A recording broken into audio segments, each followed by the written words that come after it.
Let's play! Whoa! Hello there, ladies and gentlemen. You all may call me Pharaoh, and welcome to the bonus video of Let's Play Professor Layton and the Unwound Future. As you all know, we finished the game in the last video, the finale. I cried. I think everybody did in some regard. It was sad but beautiful at the same time. So today we are going to try our best to get through the Layton challenges. As you all know, or you may not know, but these are the worst of the worst when it comes to the Layton games in terms of puzzles, and you know, it's like it's really going to push you hard here. I apologize if I sound a little more like lackluster, if that makes sense, but it is very late. I had an extremely long day. I did not have a video ready for the next day, and I'm like, let's just see what we can do here. I may be more lenient in terms of like using hints, and if I really can't solve something, I'll just look up the damn thing, but we're still gonna give it our best shot. So the Layton's challenges and the weekly puzzles are going to be found within the bonuses section of the main menu. And here are the 4 that I got unlocked, and we will get the Puzzle Keeper's house after doing all the puzzles in the 4 other houses. So let's start off with the Storyteller's house with puzzle 154, a stacked deck. Don't you love the ones related to cards? Of course, here we are. There are 52 cards in the deck below, 26 black and 26 red, and no jokers. After shuffling the deck and randomly cutting it in 2, you count 23 cards in a stack on the left. So what's the difference between a number of red cards in a left stack and a number of black cards in the right stack? Is there supposed to be a way I'm supposed to know this? Well, let's go with what we do know. Obviously, there's 52 cards in a deck. Split down the middle, 26 black, 26 red, no jokers. We have 23 in the left stack, meaning that there's 29 in the right stack. Now, it doesn't tell us how many red or black. Can we make an assumption? Like, I doubt the trick is like, oh, but it's all red. I mean, not to say like that's not possible. It is, but dear God, it would be so statistically high. It's insane. But I don't know if they just want us to like assume, try something. Like, I can't really split it down the middle. I can do like 11 and 12, I guess. I don't know, like 11 red, 12 black. Where does that leave us in terms of... Can I do the same thing on the right-hand side then? If it's 29 cards total, can't really split. I can do 14 and 15. 14 red, 15 black. I don't...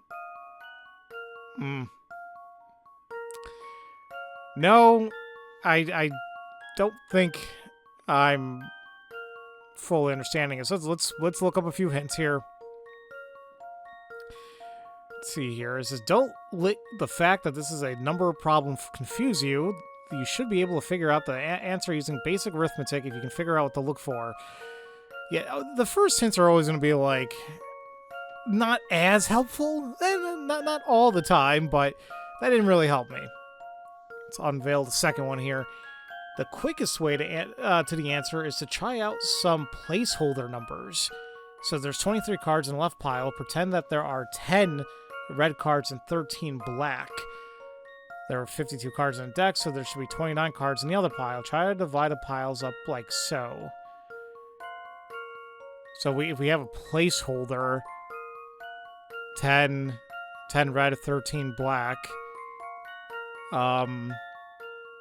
Well, I guess we can just go ahead and take those numbers out from the right stack then. We have Did I say 29? Yeah, we should have 29 cards. Do I get rid of 10 already that we're assuming's on the left side, and that's how much we have on the right? And then 13. So that would leave us with what? Well, how do I know?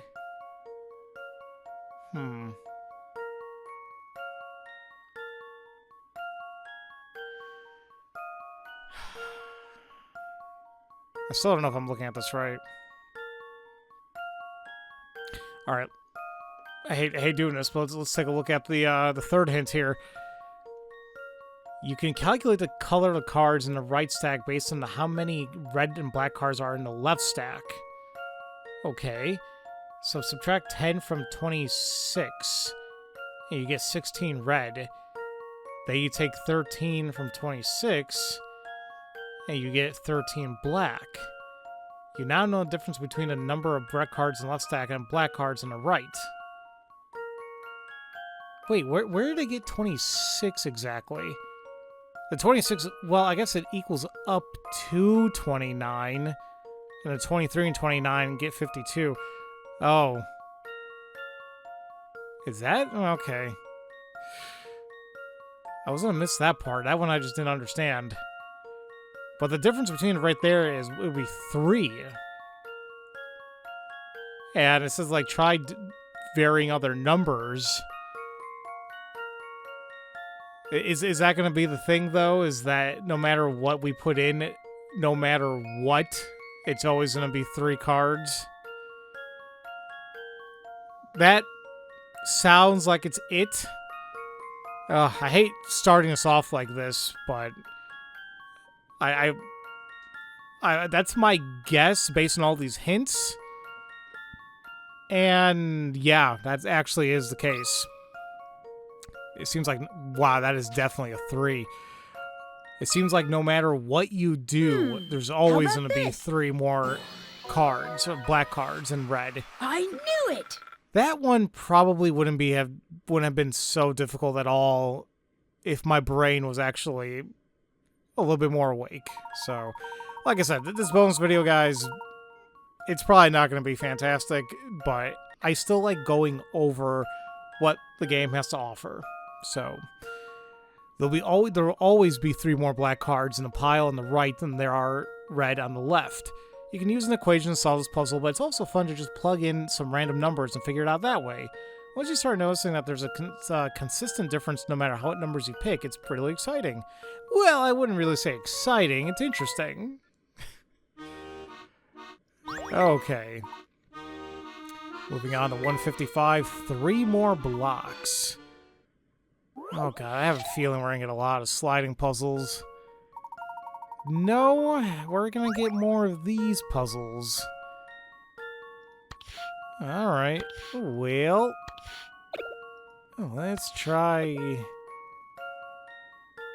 I don't know, like a lot of times I try focusing on like a particular color and then taking it from there.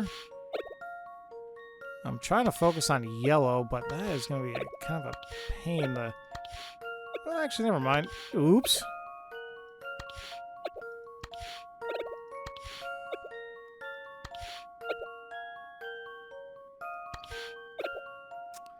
I just realized I gotta get blue down there as well. Oh, man, all of them... To navigate all of them is going to be kind of a pain. Right now, red is kind of by its lonesome there.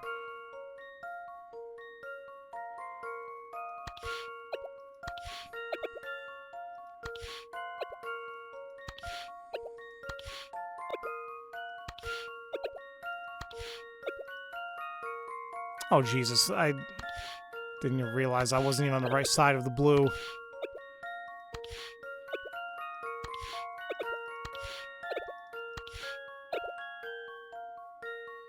Okay. Damn it. No.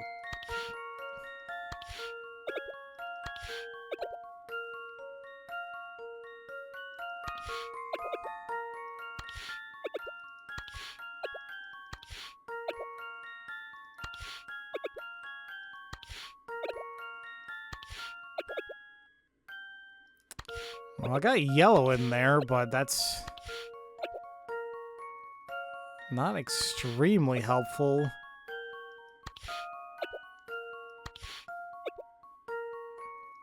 Red is in a very crappy place now. It almost seems like no matter what I do, I'm not going to be able to get it out. It's just like in a precarious place right now that it's just stuck there.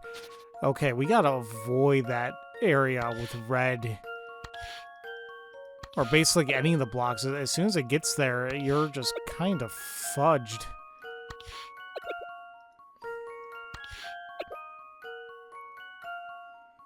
And now for the life of me, I can't even recall like what exact area was it. There in the top, where the yellow is actually. That's what we kind of have to watch out for.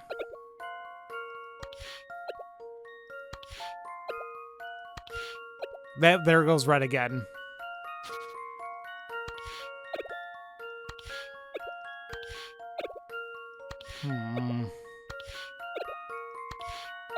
We're going to be probably doing this for a little while, aren't we? Okay, be careful here with the yellow. Okay.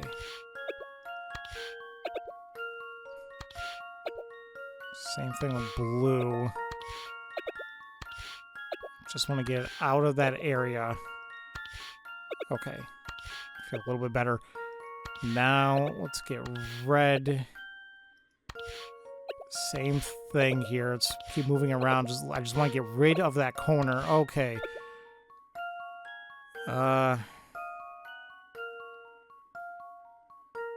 Wait. No, if I turn it again, it's gonna screw me. Let's.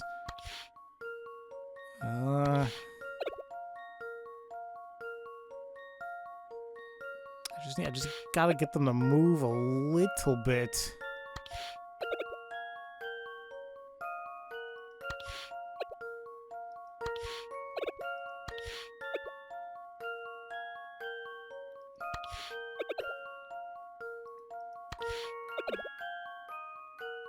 Shit, hold on.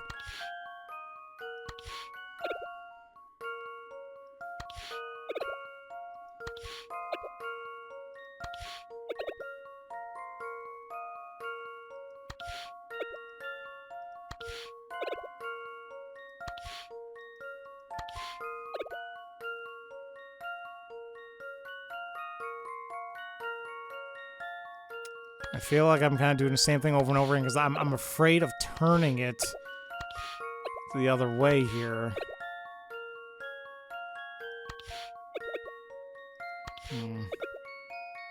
I literally have all the blocks in different areas here, and actually, I think that I just screwed myself now. They're all like in red. It definitely is not going to work now. Because that little alcove there, I just screwed myself. Damn.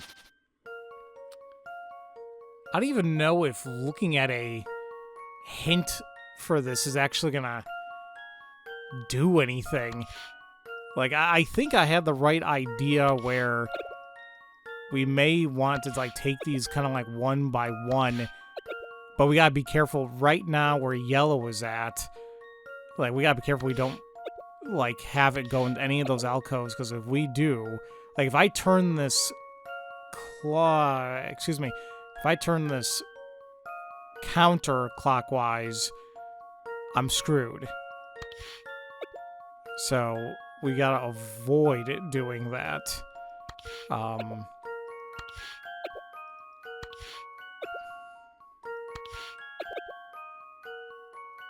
Now I can still fix this. Well, actually, even if I turn it, I can still get it out of there.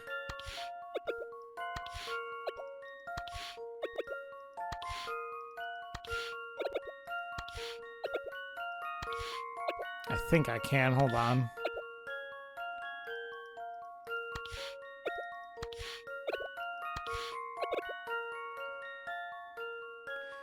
Well, we got blue in there, so that's good. It's in its right position.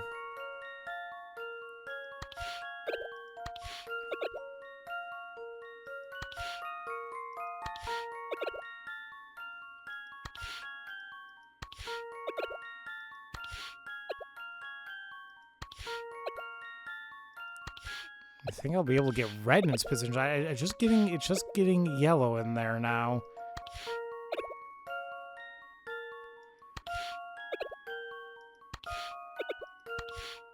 Oh my god. No, I did it.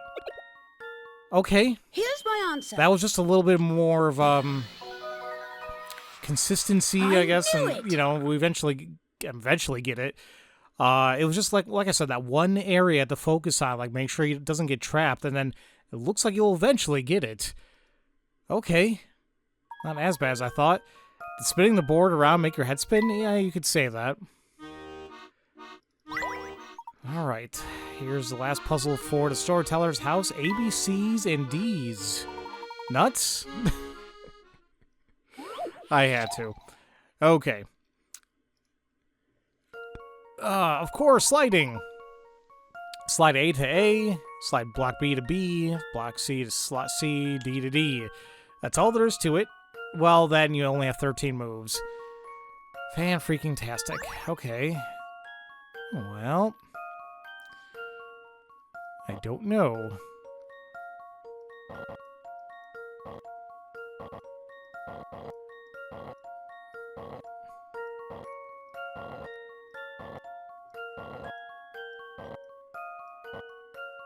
Well, that wasn't it.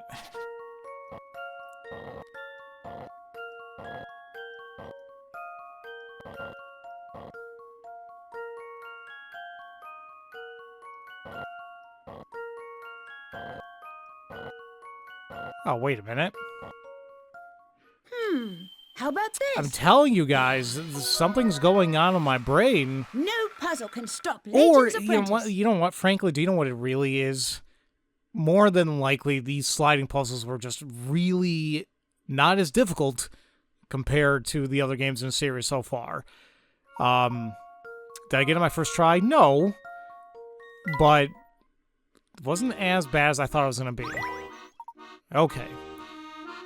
Well, that takes care of the first house. Let's go to the hotelier's house.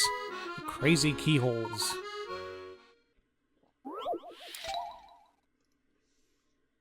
Let's see here. To open a door, you need to combine the 3 stamp-like key pieces, 1, 2, and 3, so they form shapes that can be inserted into all the keyholes, A through 6.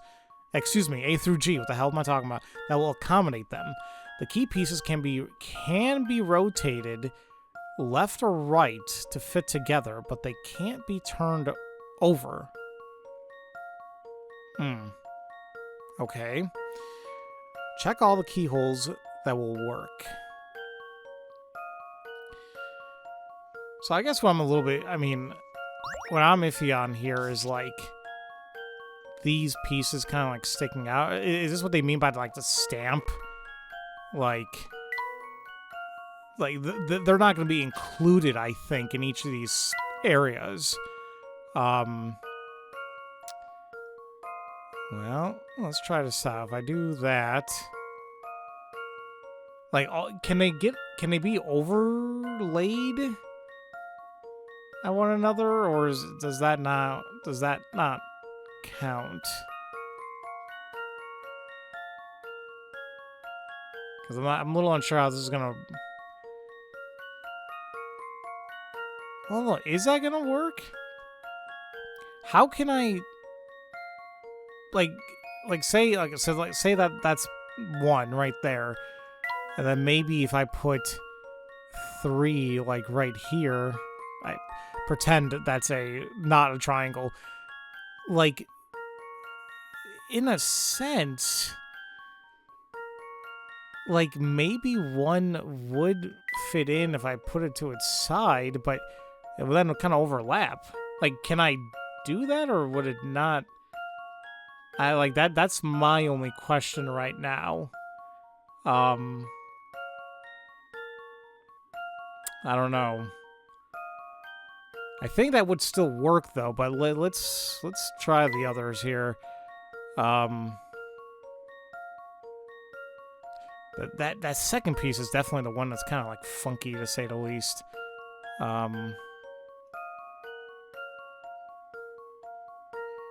Try to be consistent here.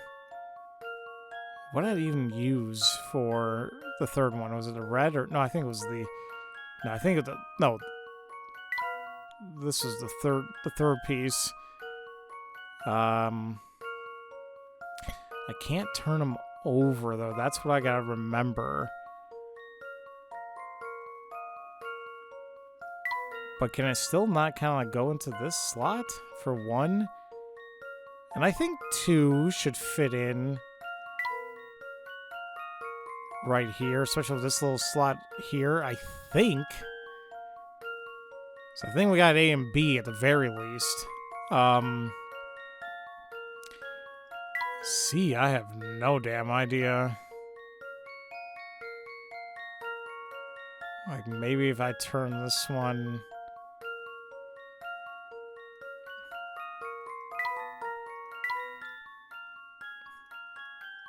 No, if I use the third piece... Well, that... Ooh. This one... I have no idea. Oh, let's just use... I'm getting my colors all mixed up. I don't think that one's gonna work. Because how the hell am I gonna use the third piece on there? It's way too wide. So, right now... It seems like a issue, but let's see. On D... Well, first off, can I fit anything in that top slot there?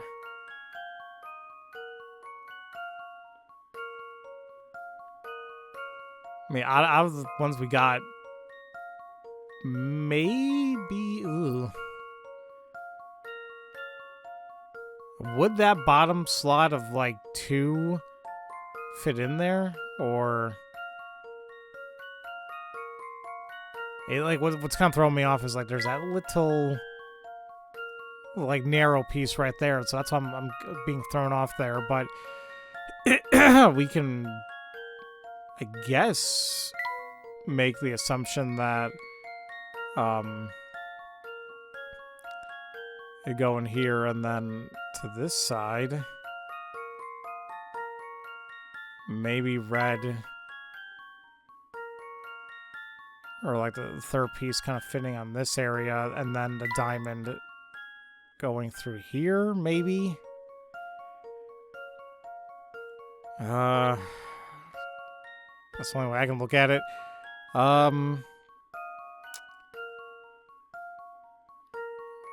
The E...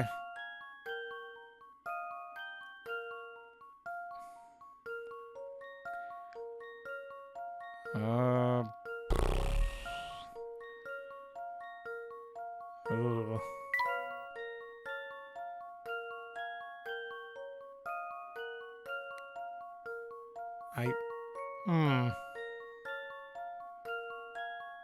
This one might be another issue.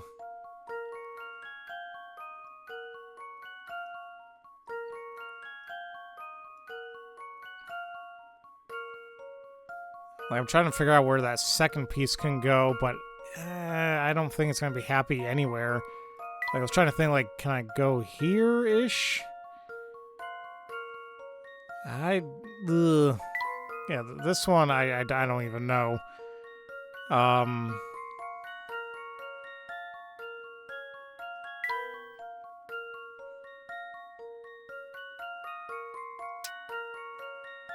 this one for F, I can maybe put the bottom one here, but then...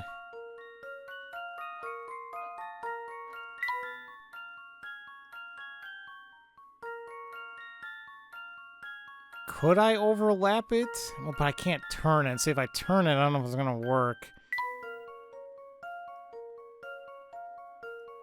It's gonna go over here. Like, yeah, this one's I'm iffy on too.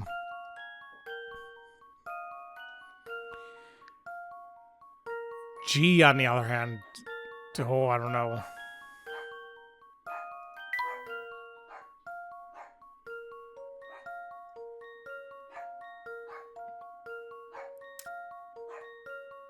Maybe.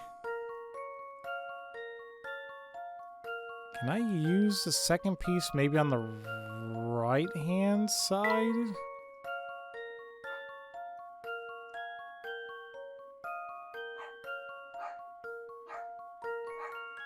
And maybe if I position the red one, the third piece, maybe. Ugh. I have no idea if I'm looking at, if I'm even doing this right. Should I even...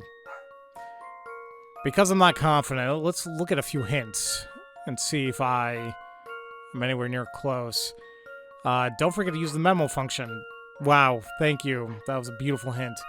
The most important thing is how you use piece 2. Because it is quite an interesting one, for sure. I guess I can understand where they're coming from there. You can probably tell just by looking at it that C won't work. Okay, so I was right about that. B works, though. Okay. We can rotate the key pieces left or right, but you can't flip them over. Okay. So I was right about... Well, they say B definitely works. C doesn't, and it looked like at least A and D worked as well. What I am iffy on are definitely the bottom ones for sure.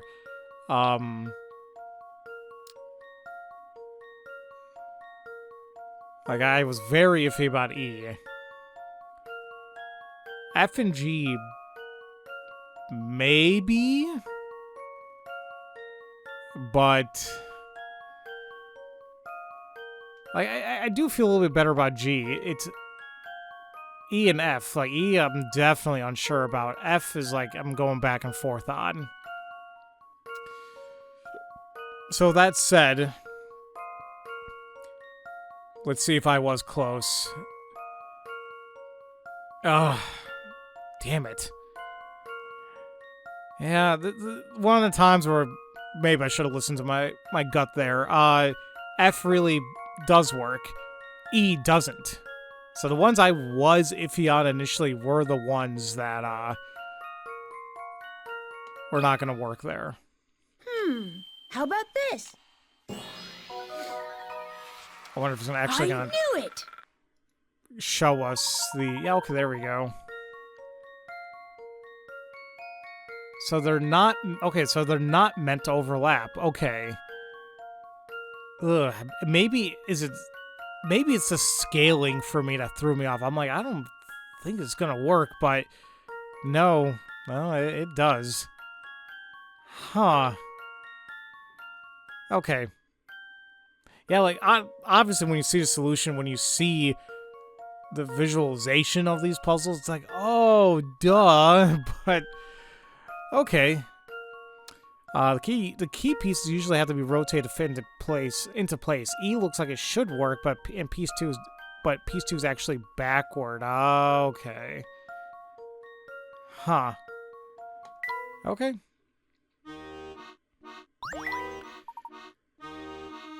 Let's go from A to D. Let's see what this puzzle has in store. Blah, blah, blah, blah, blah. It takes 15 minutes to travel from Station A, the first stop on the line, to Station B, assuming the second station of the line. It takes 5 minutes to travel from B to C, and it takes 10 minutes to travel from C to D. Now, with that being said, it does not take 30 minutes to travel from A to D. Odd. However, wait, It doesn't take 30 minutes to travel from station A to D. Given that this is a straight railway line with no branches, how many minutes does it take to travel from A to D?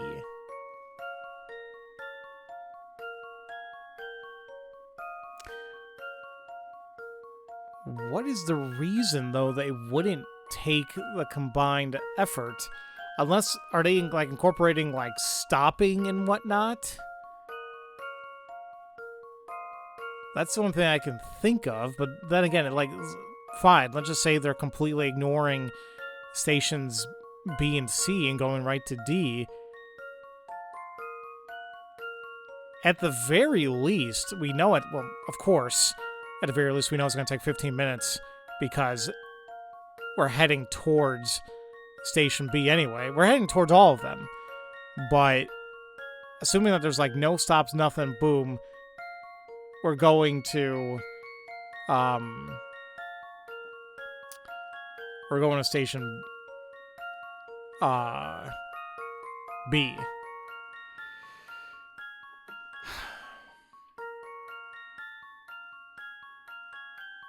But B to C is 5 minutes. C to D is 10. The only guess so far that I can think of is this might be a trick where you think it would be in order, but so, like, you know, you would imagine it would be A to B, B to C, and then finally C to D, right? Logical sense would dictate that.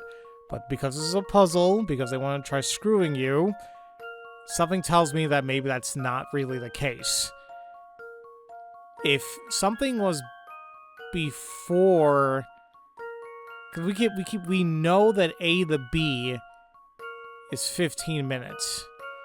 But what's to say that we're not passing by C in that regard? We can't say passing by D because that seems to be like because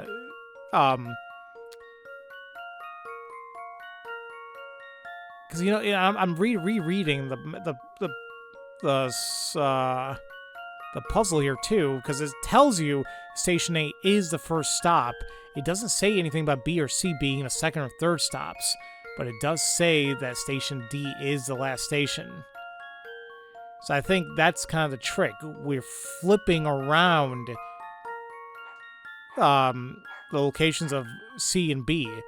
So in that 15-minute time period, we already passed by both B and C, or I should say C and then B.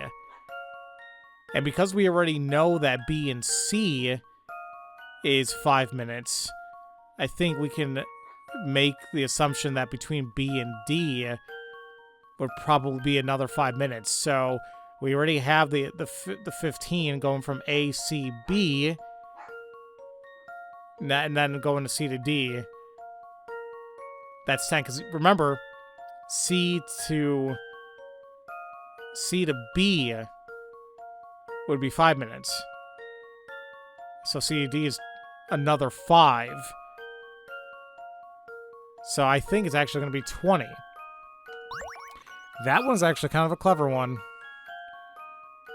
I'm surprised the game took those numbers. This one's as good as solved. Okay. I knew it! Alright. That was fun. To meet the conditions of the puzzle, Station C must be located between A and B. Okay. Yeah. Dang, these puzzles. Alright, Impassable Gate 2. Oh, this should be another sliding puzzle. Oh, because this is one where I think where we finally entered, like, downtown area of Chinatown to get to the Tower and Pagoda. Yep. Okay, you make it to the top of the gate again. You may think you saw this puzzle before, but think again. It's much more difficult. Great. Well, let's mess around.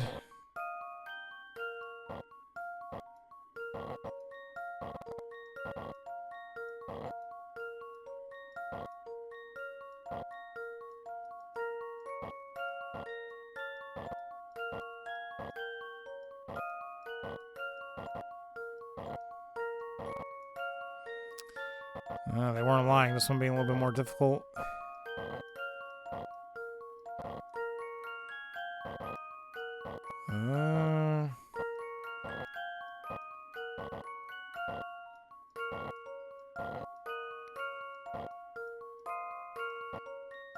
Yeah, okay, now let me do that again.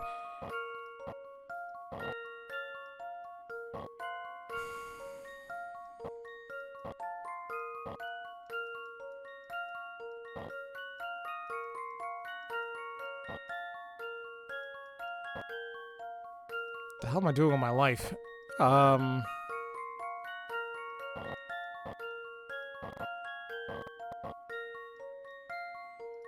Can barely make it out of there now. What the hell? Okay.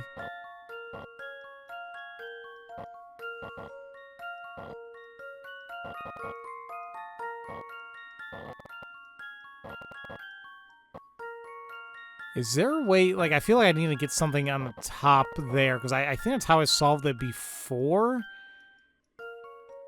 But, ugh.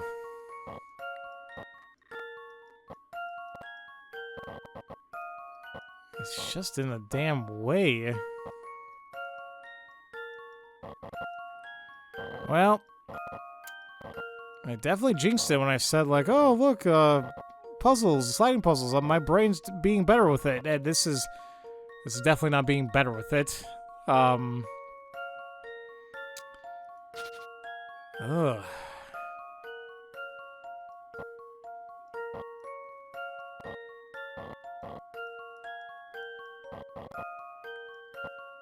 I feel like I'm just doing the same thing over and over again.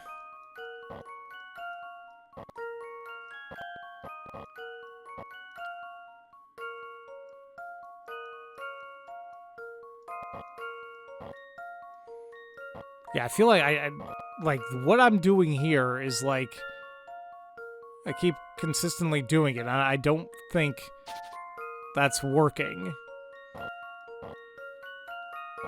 I just want to get the... I thought I'd get like one of these blocks up there, or like one of the L blocks up in that square, or if I take this below, but having a hell of a damn doozy trying to figure this one out.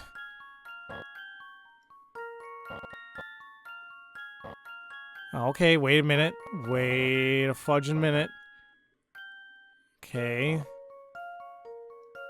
Do I bring you back up so I can bring you up here?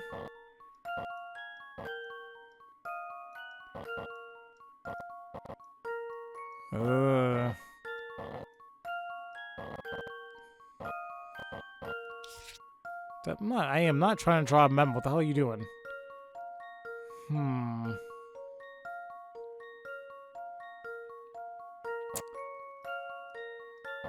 it was maybe a little too premature to bring them up here first.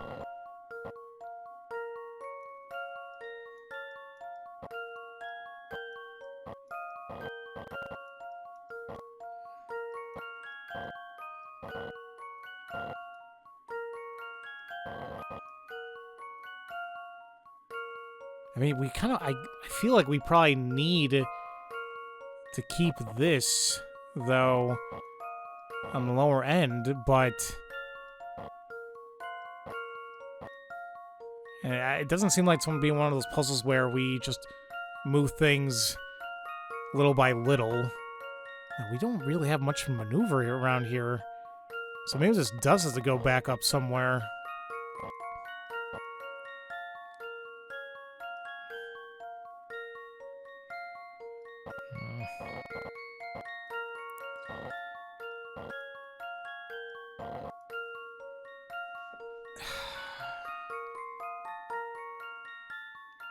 It's not like I can do much like that.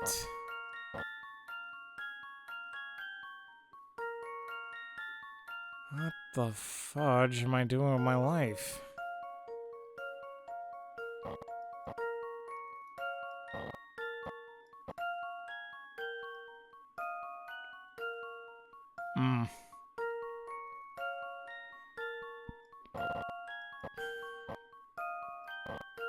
Oh, wait, actually, that gave me enough room. Oh, okay. Hold on. Well, that's not gonna work. Can I bring you down here? Okay. Wait. Oof. Ew. Okay, well... I eventually got it, but... Ugh, just... They How weren't about lying. this? That one's gonna be a lot more difficult. I knew it! Alright. You may pass. Thank you. Alright, well that takes care of the hotelier's house. Let's move on to the messenger's house. Dirt patchwork.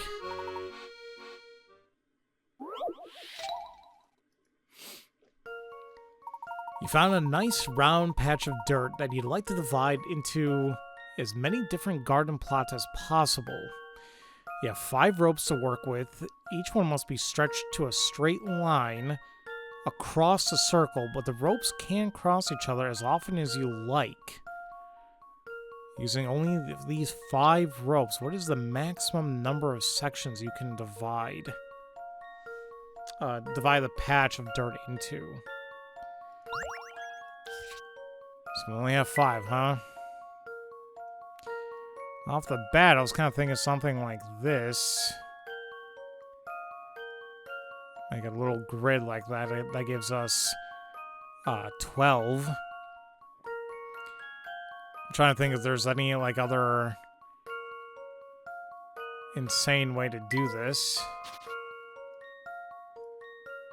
Because no matter what, even if I do something like whatever angle, it's still going to give us 12 in some capacity. And even if I did inverse of it, yeah, this gives us 3 rows of 4.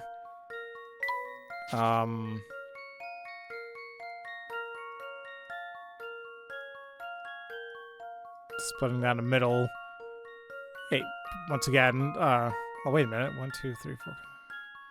That only gives me 10. So it's not going to be that. So, ugh. It seems too easy to say, like, okay, it's going to be 12. So, how else... It says we can cross each other multiple times. That gives me 4. It'll be like a pizza. 1, 2, 3, 4, 5, 6, 7, 8. That's only 4. 4 pieces of rope, though. Where'd I guess we'll just go straight up. It's a stupid plot of land, but it does give us a little bit extra. We got, count this here, 1, 2, 3, 4, 5, 6, 7, 8, 9, 10. No, see, no, we still got 12.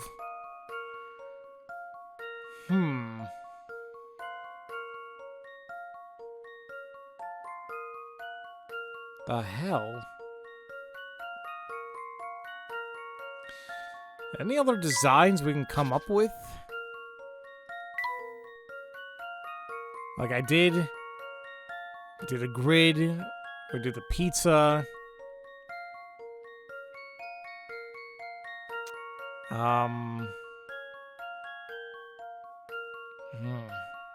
5 straight lines too. That's just throwing me off. Like, what designs can I do with like 5 straight lines?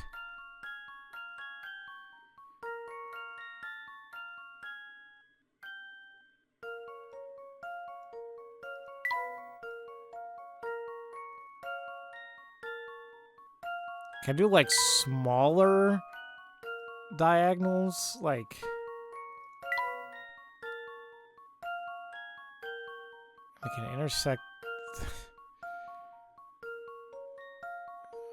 Where the hell am I going to use this 5th one, though?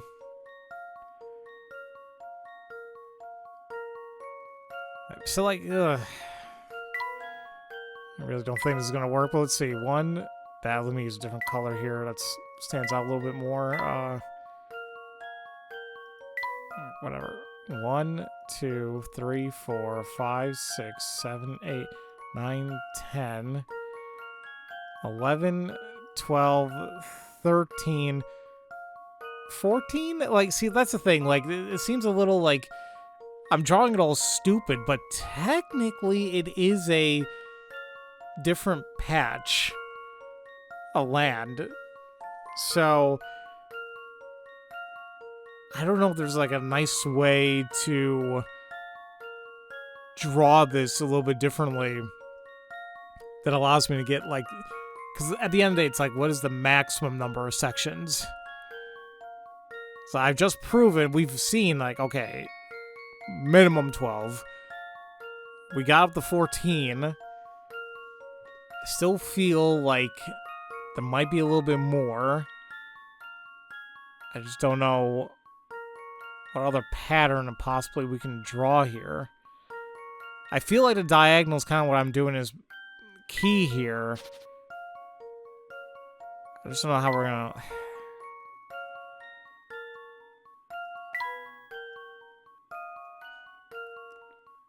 Can I do for like each way?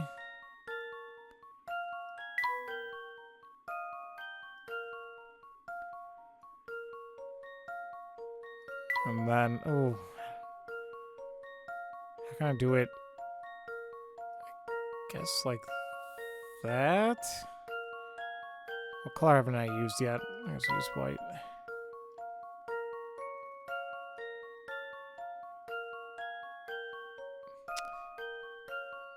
But I feel like I could probably intersect. I'm not even drawing this straight. Let me do that again.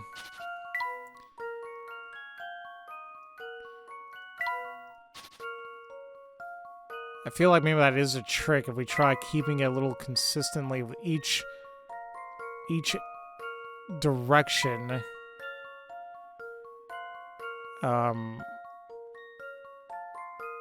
We may have something to work with.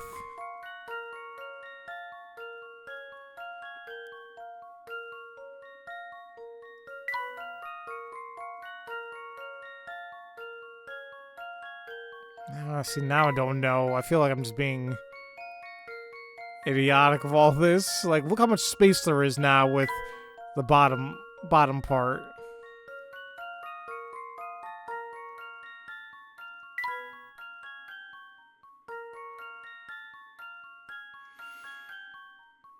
That just seems like an insane amount for no reason. Like 1, 2, 3, 4, 5, 6, 7, 8, 9, 10, 11. There's a little piece there. 12, 13, 14, 15, 16, 17. Yeah, I don't think this is... Wait, oh my god, I just realized we can only use five pieces of rope. What is wrong with me? I got so enthralled with this idea that I was going with that I'm like, oh, I just keep doing it over and over. No, you dumbass. That's not gonna work. So that's one. That's two, I should say.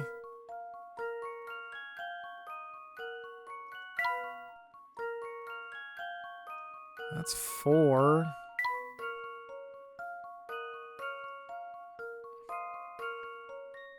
Now that's 5. 1, 2, 3, 4, 5, 6, 7, 8, 9, 10, 11, 12, 13, 14. I'm just looking at the whole 14 thing here. Alright, guys. Spending a little bit more time on this than I would like, and I got how many more puzzles to go. Let's call this one a mulligan and see what this one is, to see if I was even close. Oh. Okay. I should have realized that. I was going back to the whole thing, like what other designs we could draw. And it was a very simple one that I apparently just kind of forgot about.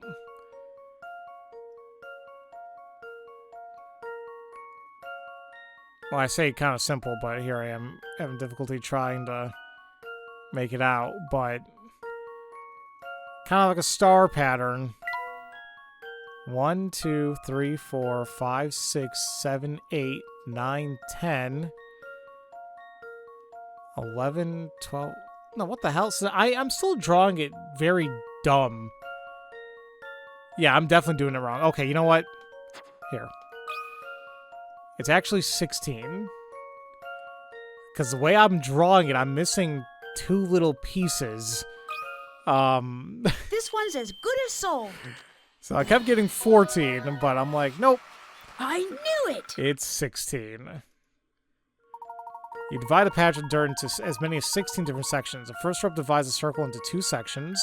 Second rope divides into 4. Third crosses the first 2, divides the patch into 7 sections. And once you've used up all 5 ropes like this, you end up with 16. A simple example is a star in the center as shown in the image above. Like I said, it's a simple design, but I'm drawing it like an idiot, and then that in turn makes me keep miscounting. I was only getting 14 instead of the actual 16. It's okay. It's okay. Black hat, white hat.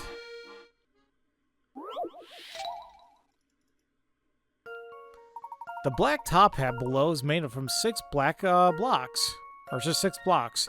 Using the same pieces, make a white hat in the same spot. The pieces can be moved and rotated with your stylus, but you can't flip them over. Okay. Can I not okay, I was gonna say, can I not move them? Oh, wait a minute.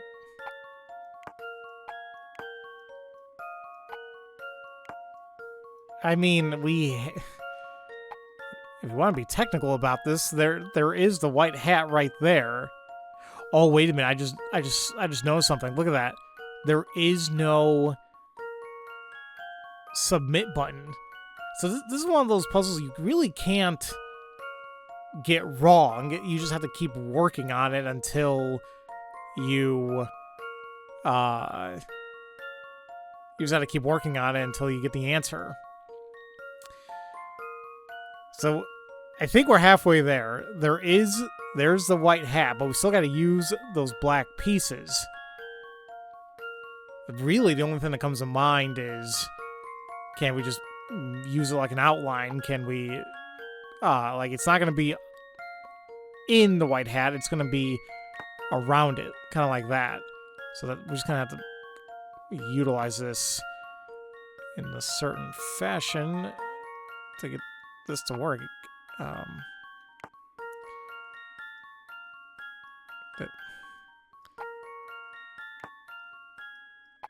It's kind of a pain to maneuver. Can't flip them either, so that's something we gotta watch out for. Don't think these are working. Like, get out of here. Like, we need this piece and this piece need to be on the bottom right or the bottom left of it because of that little alcove that comes, like, sticking out, I think. Could you please... Okay, we got that portion all good.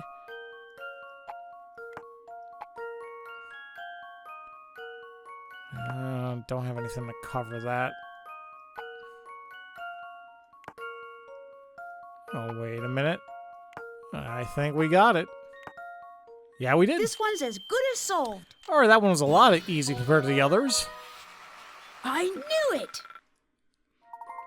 What a beautiful white top hat. But nothing beats the one that Claire gave us. God, he loved her so much. He loves that hat so much because of her. Man, game, why the hell did you have to do that to us? Anyway, I missed the name of this. Cluttered Cans 2. Oh, okay, it's a stacking one. Okay. So 4 canned food products are randomly stacked up. You need to rearrange them in the stacks of the same product. If you want to move a can that has cans on top of it, you also have to move them all at once. And you can't have more than 6 cans stacked on top of each other, and we have to do it in 14 moves or less. Fun. Fun, fun, fun. Well, let's see what... So I can't do this, right, guys? Too much.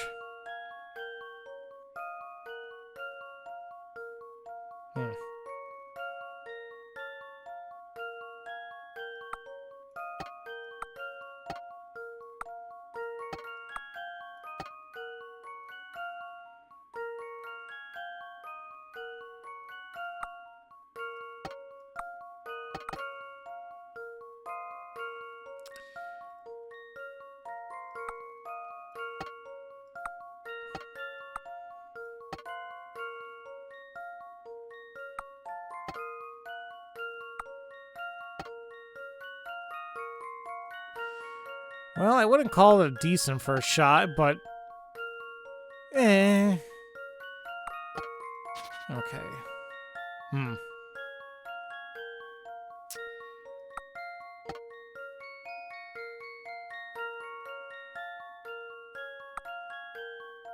I don't know how I want to handle this.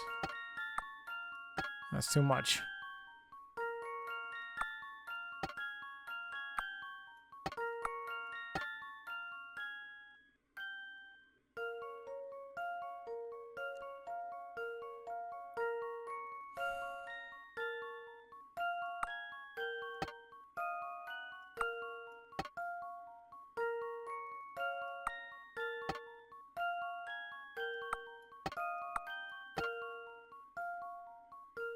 I'm definitely going about this like the absolute dumbest way.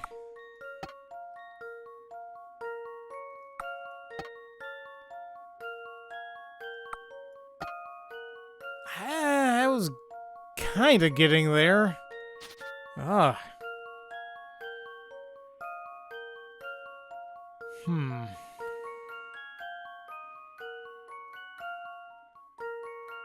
I feel like I started it nicely.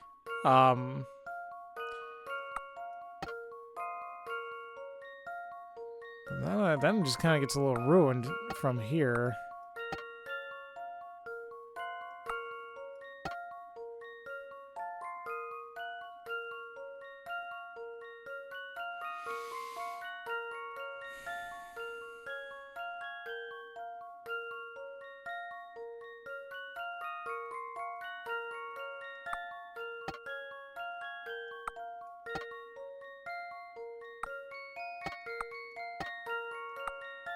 Too much? Damn it, it's too much.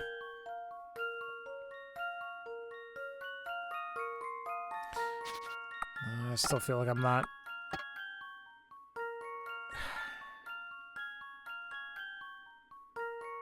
What's the next one? Do I combine these? But now I just feel like I'm repeating.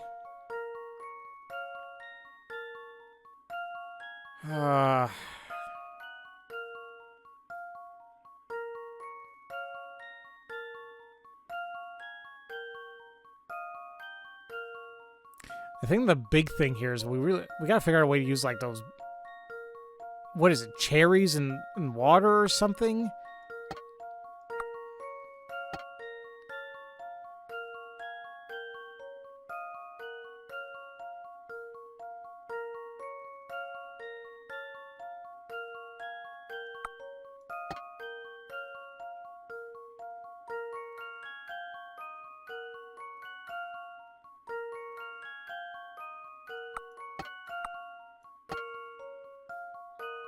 But now I still have, like, too much there. Ugh.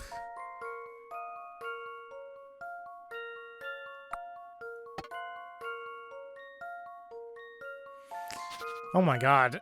Okay. Maybe I should look up a singular hint. There's several ways to solve this puzzle, so start moving the cans around and see what you can come up with. Why do I even bother with some of these hints? Okay. Alright. I like this idea. idea that we're combining a lot of the, like, doubles of things. But then this is where it just gets a little bit iffy now, because it's like, okay, I could make a third one. That may work.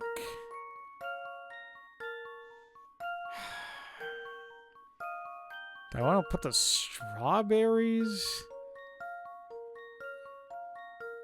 I don't know if I do that, I think it'll be kind of too high, though. Where's the fourth? Oh, you know what? Never mind. Okay. I don't know.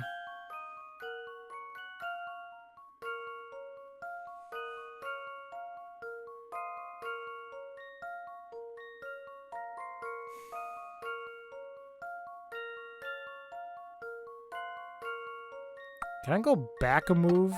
Damn, I still counted. Ugh.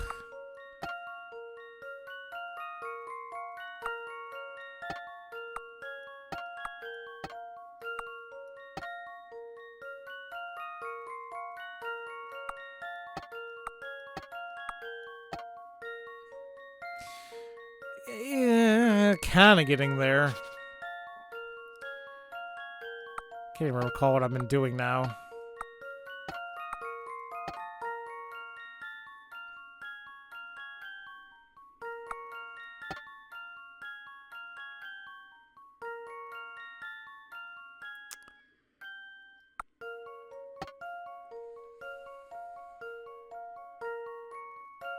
That'll be way too much if I pick it up.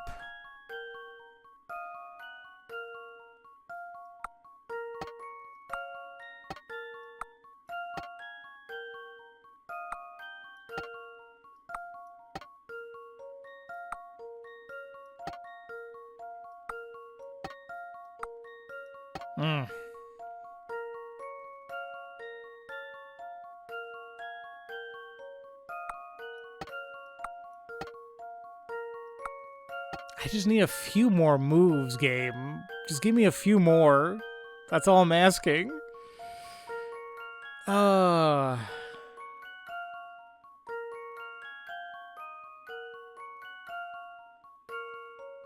don't want to call this a mulligan. I really don't. I've been able to solve these without... Like, I eventually get it. And I like what I've been doing. I like that start. But I don't know if I can go beyond that without causing too much of a problem.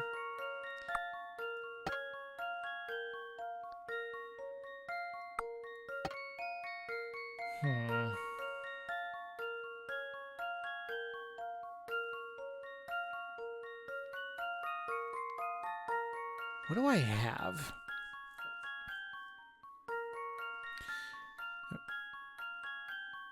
That's 1, 2, 3. So I can go up to 6, right? No? No, it's too much. Okay.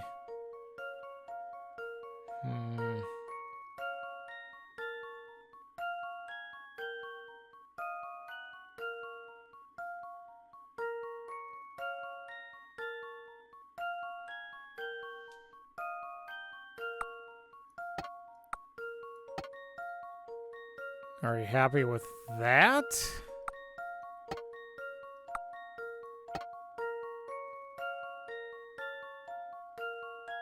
Okay, so I have 4 moves.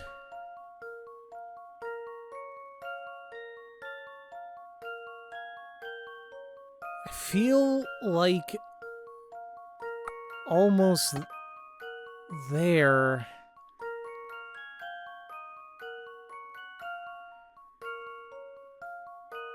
But I have too much going on here. I need to...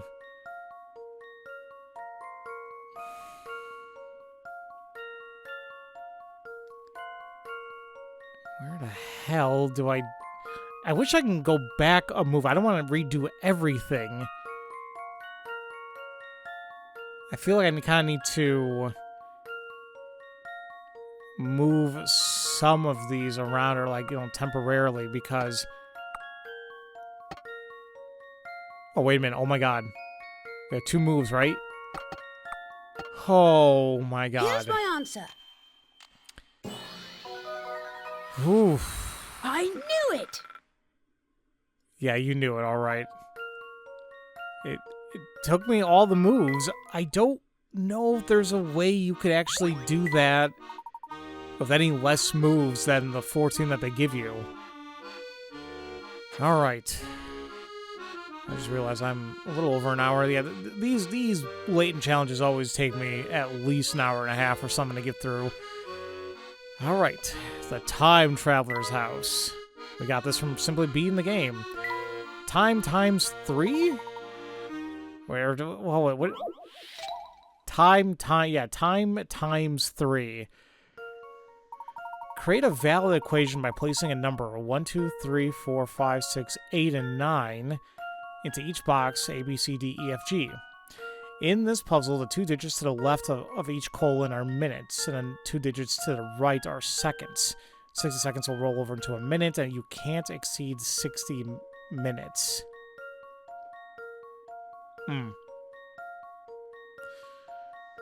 Well...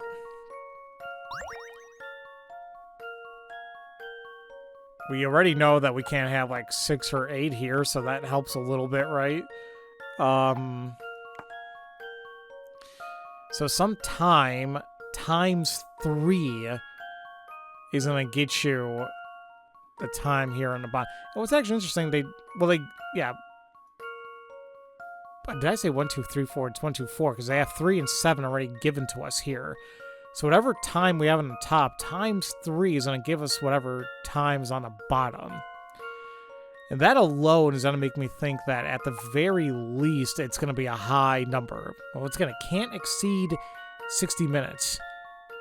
But it's going to be something like that, meaning that it's going to be something in the tens.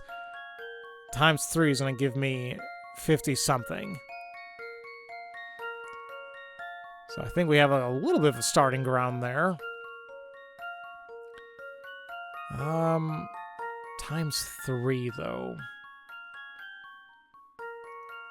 I'm gonna grab my calculator really quick here, because...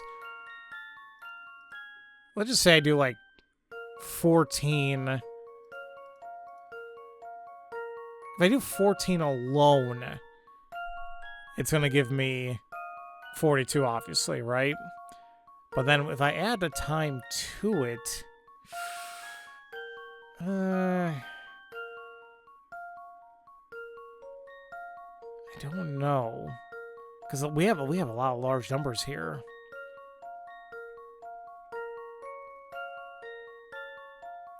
I do 12. 12 does seem like it might be a little too low then, because that'll give me 36.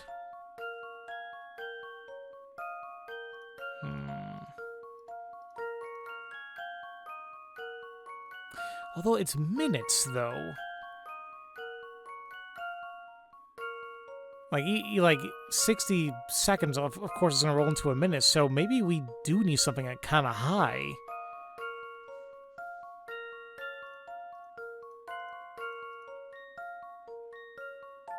I mean, we could try 19, but that gives us, off the bat, 57. We can't use a 7.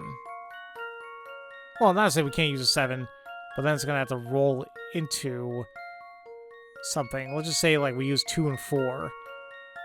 That might give us, like, 58.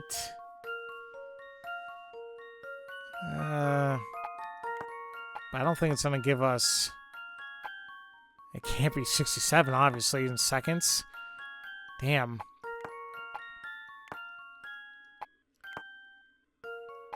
If I do 18, that gives us, what, 54, if I'm not mistaken? I am just double-checking just because it is after 1 a.m. here. My brain is like, go to bed. Yeah, it's 54. Okay. Now with that... Now I can't use 55 again. I could use like something like 56. Can't use a 9 here. So 9 has to be somewhere... Well, it has to be here. So 18 blank something.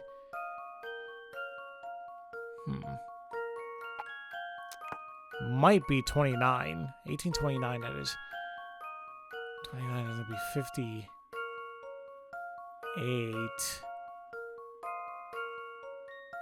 No, that's only going to give me to 55. If I flip this, though... After that, it should take me to, what, 20-something, maybe? Yeah, this... I think just by order of elimination, this should work. Here's my answer. Alright, that one I knew it! was a little bit more lenient compared to the other puzzles we've had so far, I think.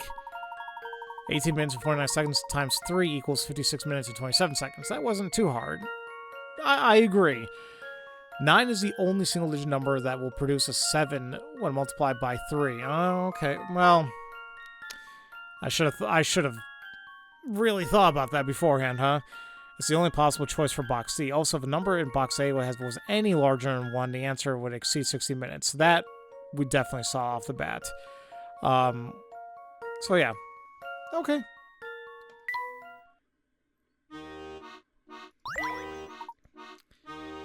Up next, we got Calendar Conundrum.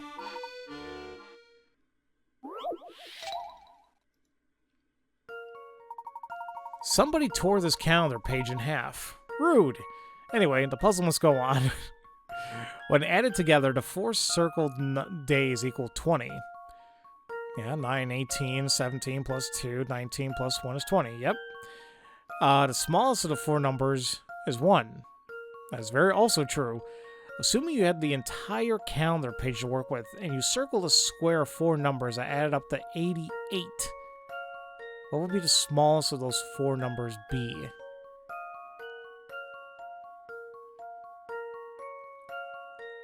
$88.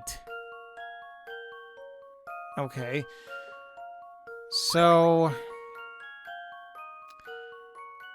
Now it makes me wonder if there's like a pattern if I kind of keep moving this around a little bit. Like, so we 1, 2, 8, and 9 give us 20, right? But if I do like 2 and 3, 9 and 10. Wait. That is, I think I was using times there. I'm like 78. I was like, that's not right. I should be able to do this in my head, but once again, I'm tired. So that's 24. So do we go up in increments of 4 of each, like, next pattern, I guess? I guess we can try it again. If we do 3 and 4, 10 and 11. That's 28. So, right off the bat, like, we kind of see a pattern there. Each grouping of 4, as we keep going sequentially in order, is going to give us more 4. So we'll just go right down to the bottom here, like going into the teens here. Like, we got 15 and 16 plus 22 and 23. That gives us 76. So I think we kind of already got our answer here. If this is 76, that must mean that is 80. This grouping, which would include 18 and 25, would give us 84. So that means that this grouping, which would be 19 and 26, should give us what we're looking for here. So let's add that up. 18 and 19, 25, and 26. It is 88. So, there we go. It is going to be, oh crap, what did I say? It was 18, 19, 25, 26, right? And the smallest of that grouping of numbers is 18. This one's as good as sold. Okay. Yeah, all right. That one was kind of fun, actually. I like that one. If you look closely at the calendar, you'll see some numerical patterns. Like I pointed out, right? The next kind of grouping keeps increasing by 4. Numbers to the left and right of each differ by 1. Numbers above and below differ by 7. In a block of 4 numbers, the bottom row total, the top row total will have a difference of 14 between them. So if the sum of the 4 numbers in a square is 88, the upper 2 must equal 44 minus 7, or 37. And those 2 must differ by 1, so there's 19, and the answer is 18. Okay, that is definitely one way to go about it. I didn't do all that. So, but once again, I've mentioned this before. Sometimes it's just nice that you could possibly use various solutions to a puzzle. It may not be correct, but, you know, you could stumble your way to it. Alright. One big necklace. Let's see what the hell this is all about. Ew, I don't like that's 80 picarats, though. Oh my god, it's a sliding puzzle, too. You have 3 identical bracelets that you'd like to make into one big necklace. Rearrange the tiles below into a shape that connects all the bracelets into one continuous loop.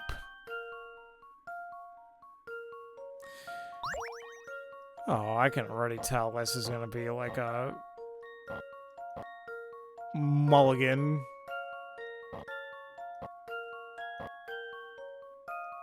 One continuous loop, huh?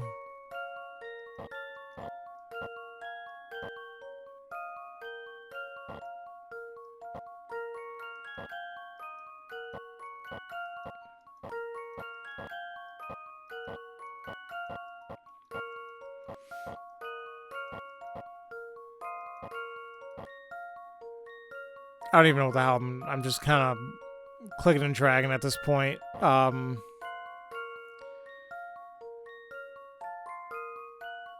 the hell's the end shape gonna be? Oh crap, I formed one on accident.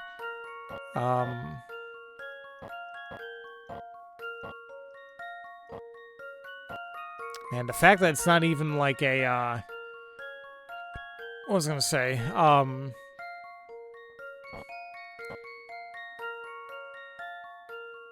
There's no, like, straight pieces.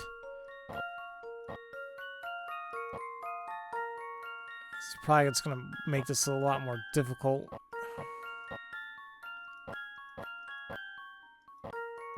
Ooh, man, I really jinxed myself with the, these sliding puzzles for sure.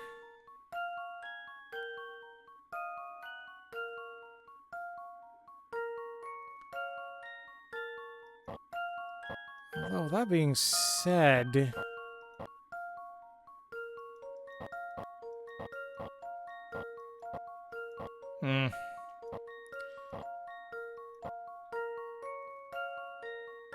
I was kind of seeing a pattern.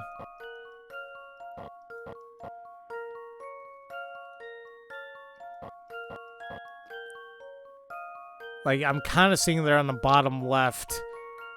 And then it's going to, like, curve. I think it's going to look like a cross or a plus sign. The problem is trying to rearrange it all to be able to do that.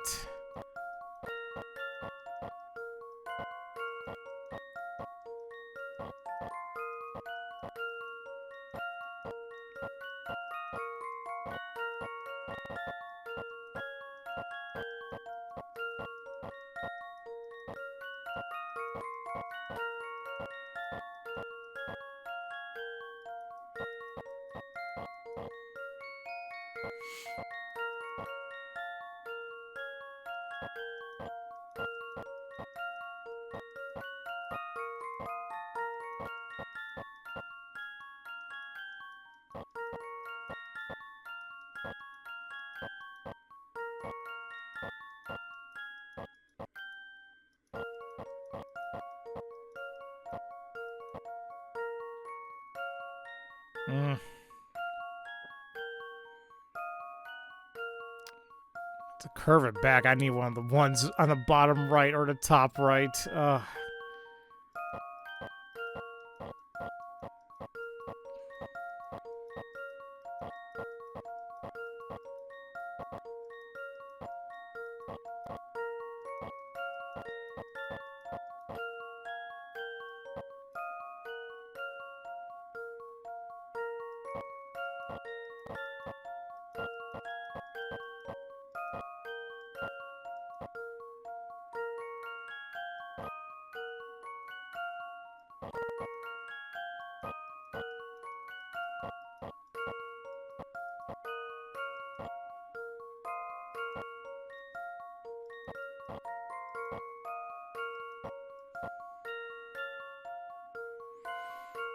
Oh my god. This is gonna be a pain, guys. It sucks because it's like I know what I want to do, what the ultimate goal of this particular design to be. Obviously, achieving is a whole nother damn thing in itself. Look, I made an S, though. That's something.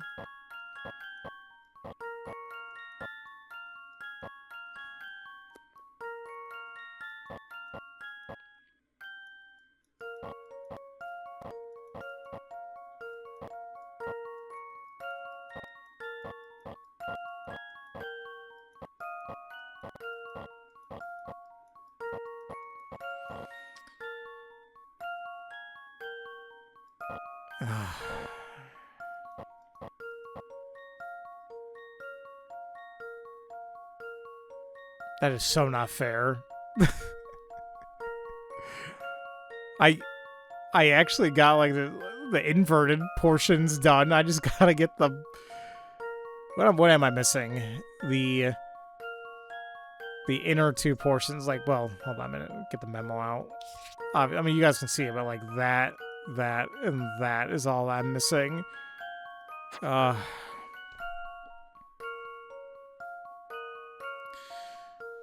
Getting it is gonna be a pain.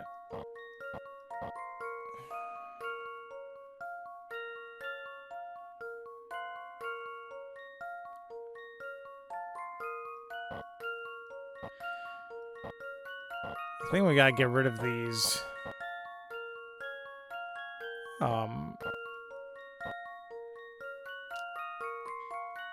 These instances, like the corners, we gotta get rid of. Like, I gotta get rid of.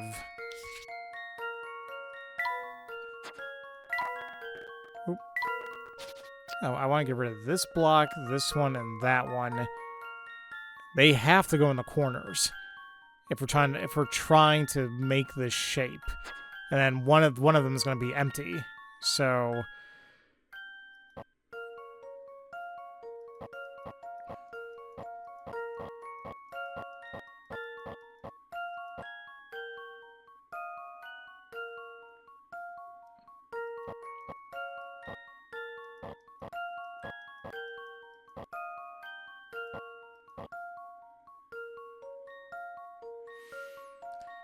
well, we got the corner pieces where we wanted, but the image is all types of effed up.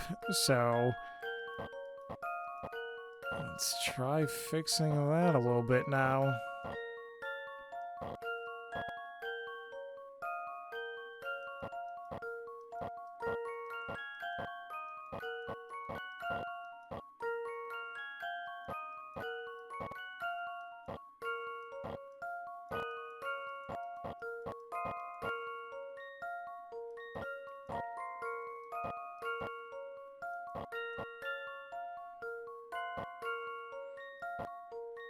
Don't be doing all that now. Ugh. I don't want to give up, but I'm getting so damn tired. Oh, man.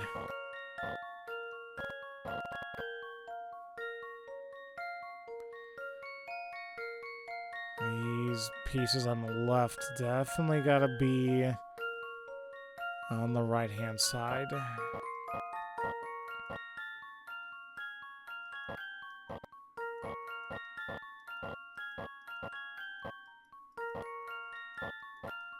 Let's see, I do all that, now I mess up every damn thing to get to it.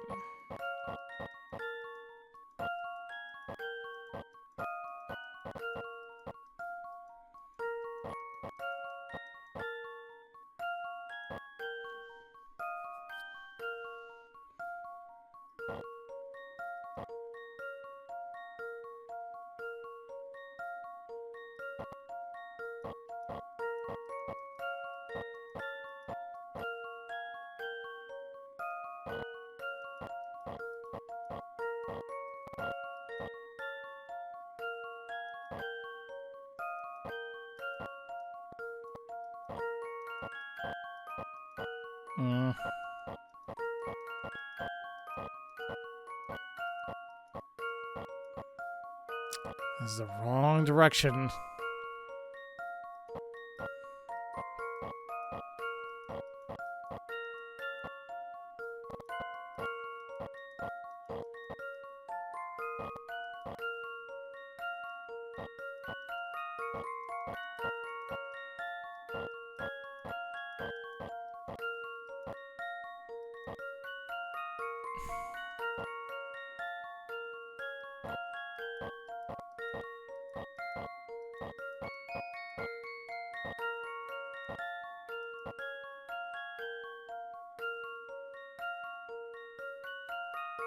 Jesus.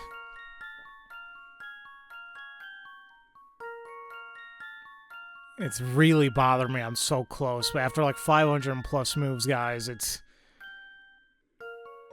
I don't want to call the mulligan, but I am right at the cusp of it. I'm very curious to know how many moves, the very little this can take. I thought somebody told me, and I thought it was like 30 something, but I could be wrong. Oh my god. How do I...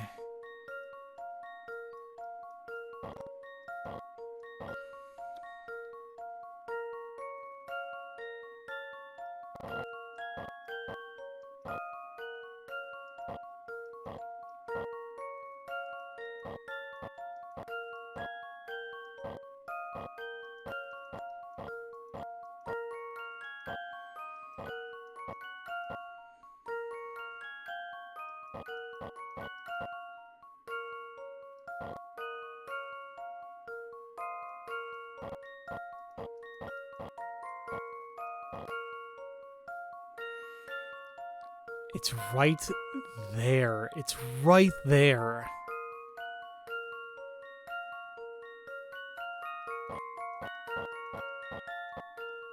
Oh my god. How about this? Oh my god. No puzzle can stop Layton's apprentice. If you guys watched all that, I applaud you. Just the tenacity of all that. It's a dumb necklace. Just wear all three together, man. Like, why? Why even do all that? Ew. Okay, well, that takes care of the time traveler's house, and this should have... There you go. It unlocks the puzzle keeper's house. I already see that they're giving us another block puzzle there on Impassable Gate 3, so... Let's start with Perplexing Produce first.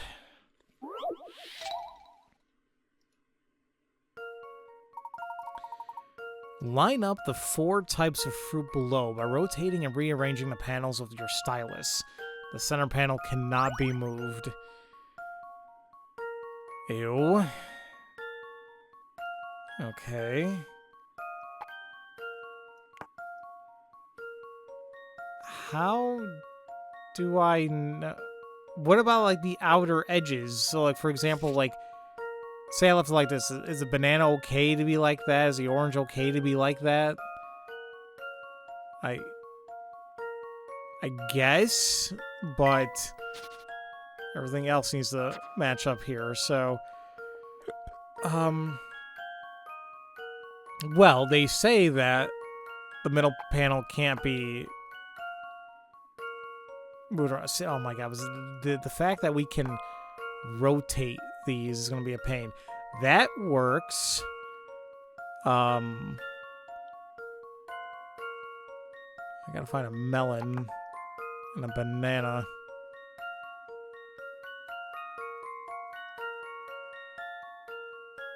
Actually, did that even work? No, wait a minute. That looks okay, but if I switch... What the hell? Where the hell's the melon and a banana go into place? Unless that's not even the right square. That really could be the case here. So what else is going to give me... Okay. Melon, banana, melon, banana. Let's try this. That looks okay. And then...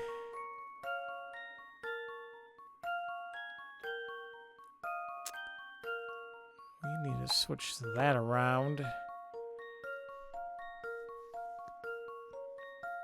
Oh man, this is rough.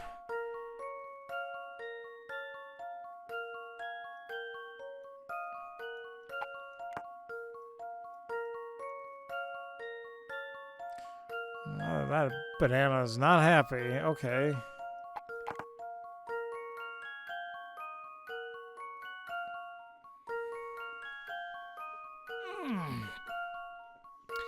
So the middle looks okay.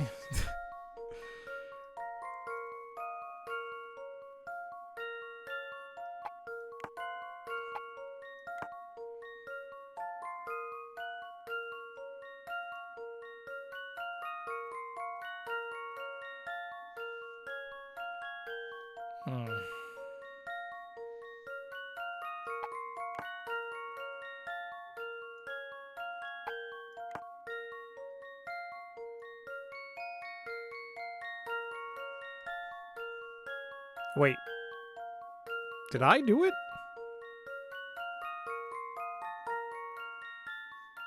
They all look aligned. Holy crap, wait a minute. I'm a little iffy on the bottom left square, though, because the melon and the banana, but no, I think that's still fine.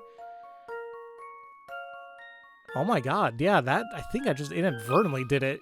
I thought that was going to be terrible just because we had to keep moving things around and rotating, but that... No puzzle can stop Layton's apprentice. That wasn't that bad, surprisingly.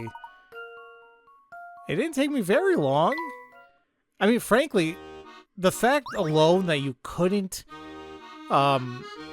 maneuver the center square is what really helped out. And then you just kind of work your way out. But then you gotta be careful. It's like, if you know, like, yeah, it may have matched momentarily, but isn't matching all the other borders. So, okay, that's fine. I have no damn idea how this is gonna go. But here we are. Impassable Gate 390 Picarats. You figured it out twice before, but this time you'll never solve the Impassable Gate. Well, I wouldn't say never. But this looks bad.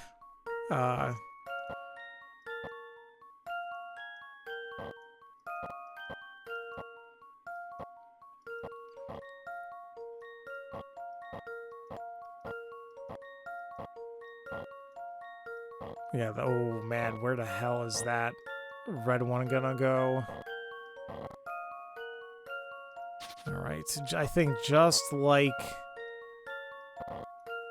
the other puzzle here, or the other Impassable Gate puzzle, like this one needs to go down momentarily to the bottom so that we can bring one of the, I'm assuming one of the L-shaped ones up in the square on top. How to go about that? That's a good question.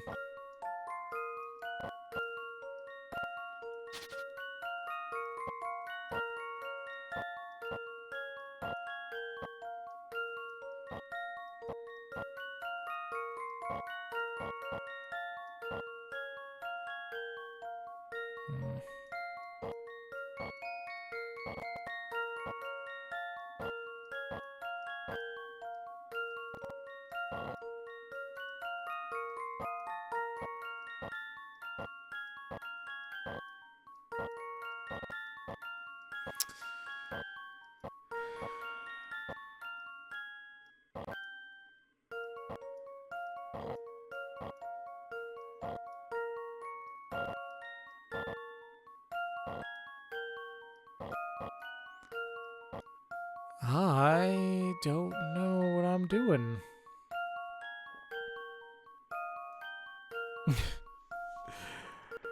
Alright, let's try this again. Kind of liked what I was doing around here. Not for the life of me, I don't know what the hell I should be doing next. How can I maneuver that orange piece down?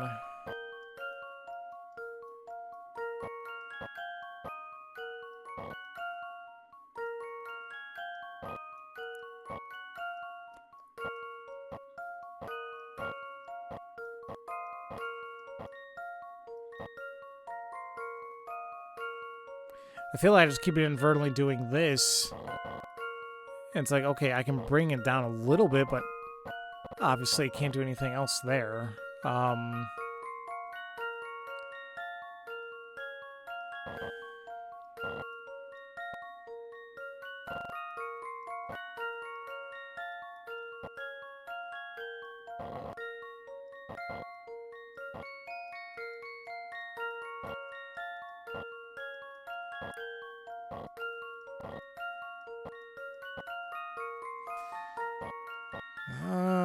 Okay, I'm just making it worse. Okay.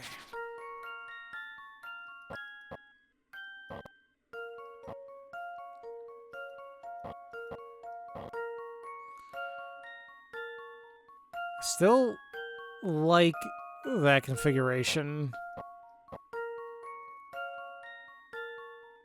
I want to move this though, damn it.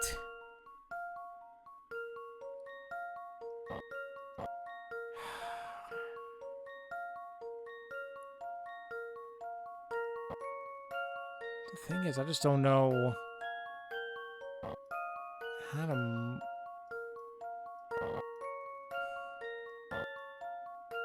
If I go like little by little by little... It's the only thing I can think of that possibly helped me out here. Damn it, I thought I had it. How did I do that before? Crap, I can't even remember what I moved and what I didn't move.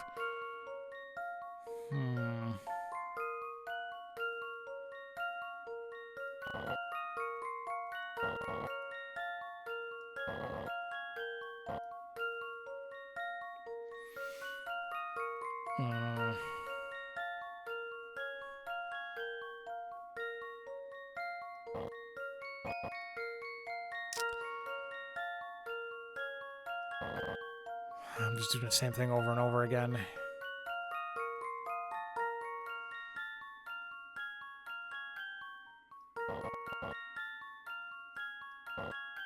It's not enough, damn it.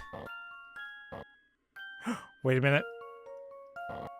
Okay, that was open. I didn't realize that. Okay, now I bring that up.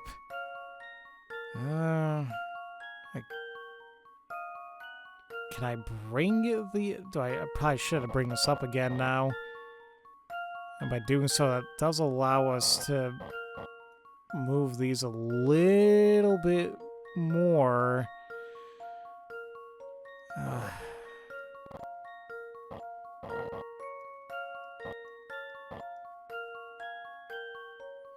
but see, now... I'm still gonna need enough clearance to have this move again, because if I move any of these... Oh, that might have been a little bit too preemptive on... I'm moving Luke and Layton there.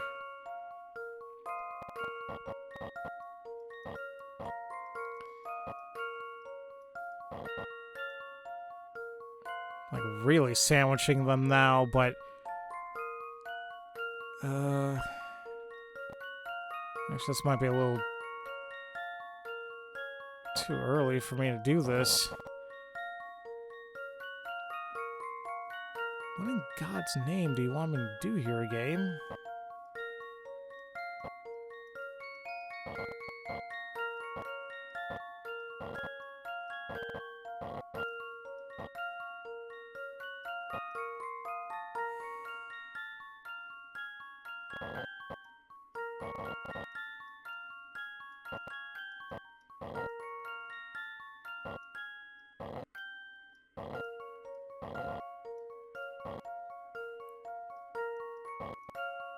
Man, every time I feel like I'm getting a little bit closer, it fudges up again. Damn. That felt really good there for a while, and now for the life of me, I can't even recall what the hell I did. You know, just for the hell of it, I haven't looked up any hints for these sliding puzzles. I'm just kind of curious what the hell they even say. Solution involves too many moves to list in one hint. Oh, Jesus. Just move the blocks around for a while and think about your options. Wow, that is a beautiful hint. The horizontal 3-square bar is the key. Yes, we've seen that before, definitely. Okay, that's just not going to help me. Okay, let me just get back to this.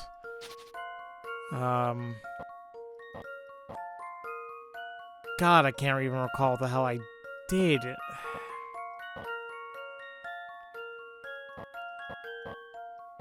That's definitely not it. Oof. Okay, guys, let me go ahead and just... I don't know if I'm going to fast forward this or, like, you know, just cut to when I eventually get this. Or maybe I can try cutting back to that one area I felt like I was pretty good at and just take it from there. Alrighty, folks. So after a bunch of restarts and God knows how long off screen, I think I'm kind of back to where I was. Might even be a little bit further, I think, in terms of how I'm trying to finagle this. Like, I don't want to really move this horizontal piece too much. Because we got to figure out a way to kind of still maneuver around it so we can actually get on top. Because if I move any of these right now, we're not going to have clearance, obviously.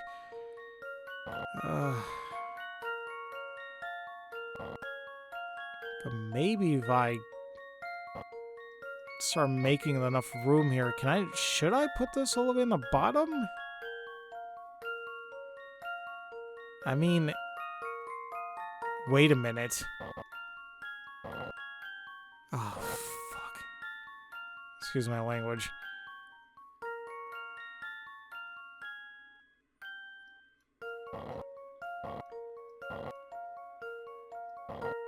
Oh my God. Ugh. This one's as good as solved. Yeah, that one was bad. Phew, that's a relief. That one was bad. You can now pass through the gate whenever you want. Yeah. What are... Those are some weird-looking ass cats.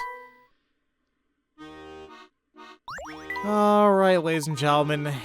And finally, more than close to 2 hours later after starting this bonus video, and oh my God, it is super damn late. Thank God thank God it's gonna be the weekend as I'm recording this. The final puzzle. Well, outside of weekly puzzles. The time machine. No. Okay, 90. Figured it was gonna be dumb. It's another sliding puzzle. Go screw yourself.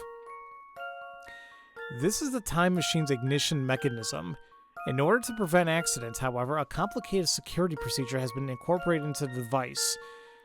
To start the time machine, assemble the blocks into a square within the red orb, with the red orb at its very center, and in the same exact position as shown.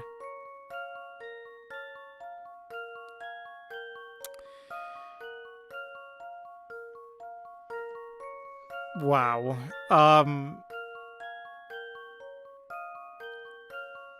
So we gotta make a square. No.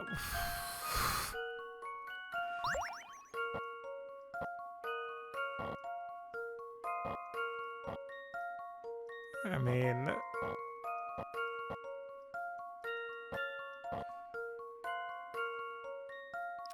I'm trying to wonder if the little square, excuse me, the little circles on the pieces actually help in any regard. I don't know.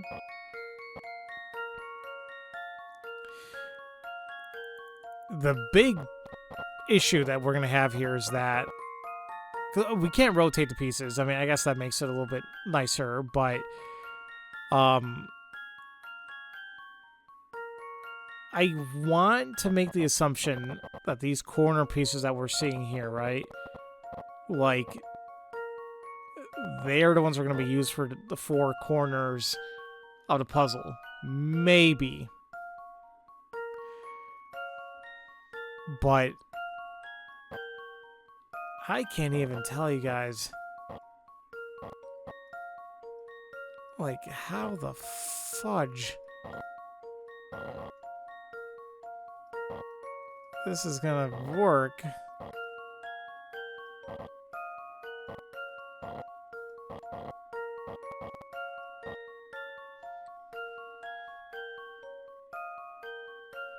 Well, like this piece here, like, can I even put it in the right-hand side, or like the left-hand side?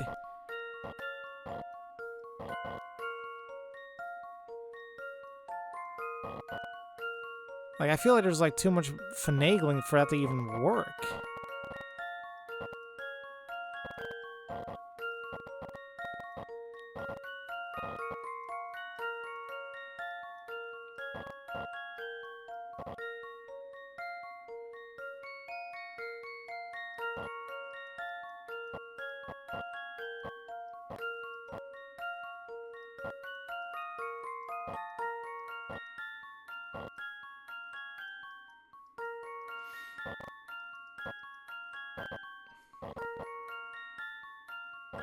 Or like this piece right here, more than likely, it has to be somewhere in the bottom. Where, though, is a very good question.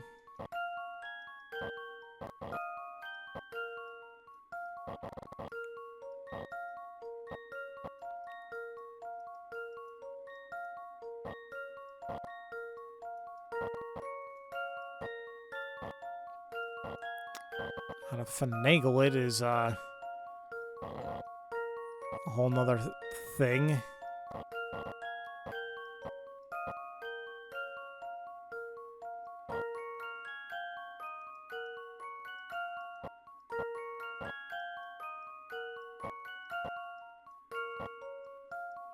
What's funny is, like, just for a moment there, I was getting some type of semblance of a proper shape.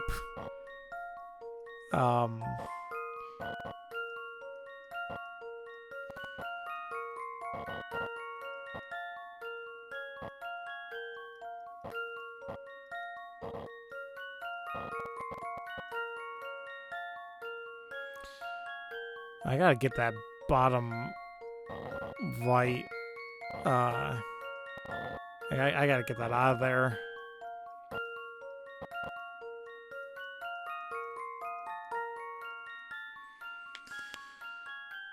Oh no. Okay. I am just out of steam, guys. I just can't.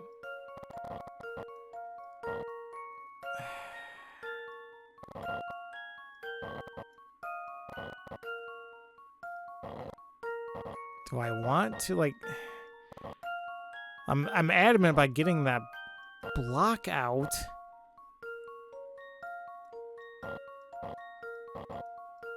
But I can't figure out the best way to do so without just all this happening right now. Get down there, damn you.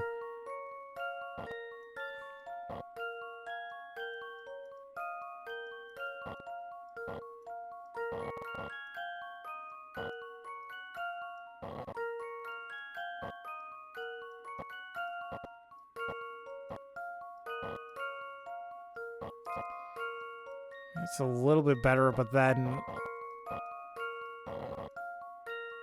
it's kind of like, now what?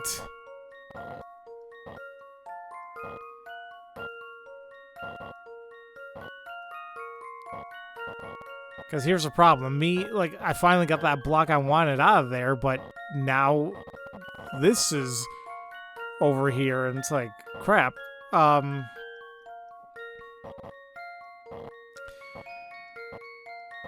I hate saying this, but I may have to take like a full-blown mulligan on this. Because this is evil. Let me take a look at the hints, though. Think about how the piece will fit together to make up square before you start moving them around. You won't get very far if you don't plan ahead. Yeah, okay, I get that. Use the memo function to figure out the correct placement for each block. There are 4 small L-shaped blocks. 3 of them form corners? Oh, so it's not going to be all... Oh. Well, now I want to know what the hell the... now I'm kind of looking at it here. It's possible that this piece here is going to be one of the corners then. Maybe.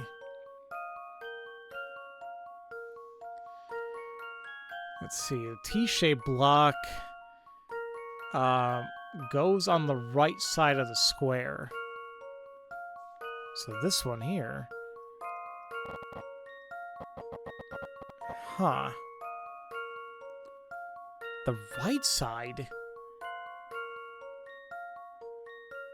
So that means that we... Can I even showcase it right now? With how finagled everything is, I doubt it, but what I want to showcase is, like, this piece here is probably going to go into it, and then this piece over here.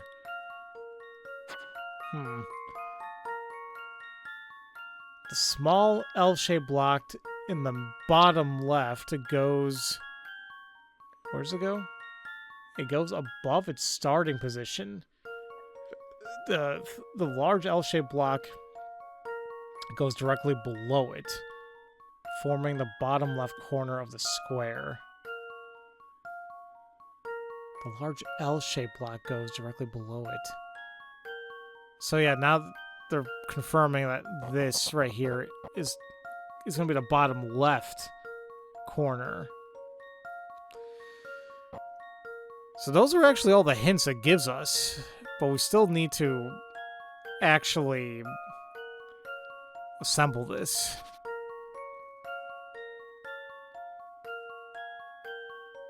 The small L-shaped block in the bottom left goes 1 square above its, like, so there.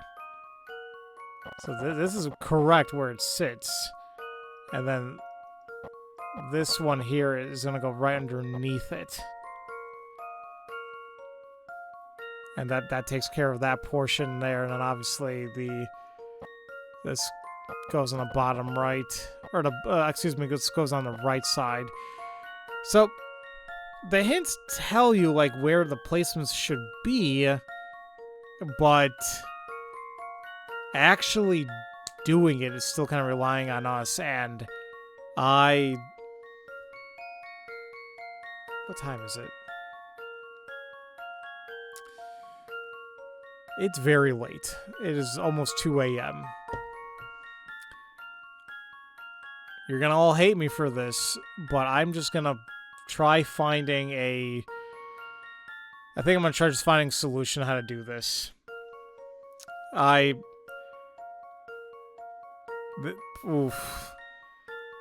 I gave it my best shot there, but this is bad, in my opinion. If I wasn't so damn tired, I could probably eventually get this and with editing, fast forwarding, whatever, but let's just say, hey, pat on the back, you did your best. It's a bonus video. You know, frankly I didn't even need to do this for for anybody. It's more so for my sake. I want to see what everything the game has to offer. So, with that being said, I think, yeah, okay, I just found a step-by-step thing here. So, let's do this together and call this bonus video done.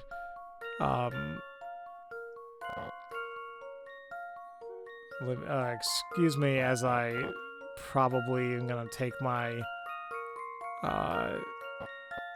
time with this.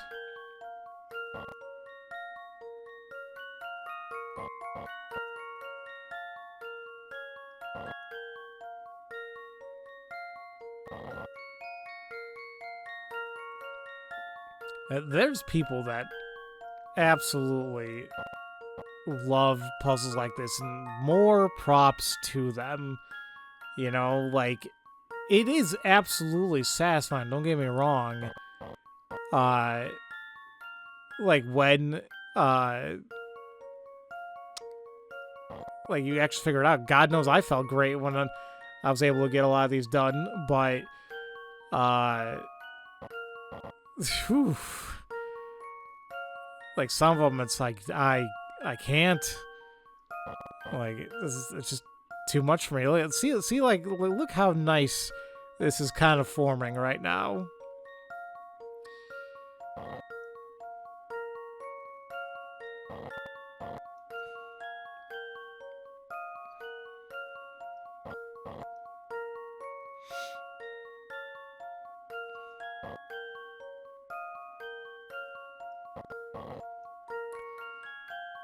Alright. We're getting there.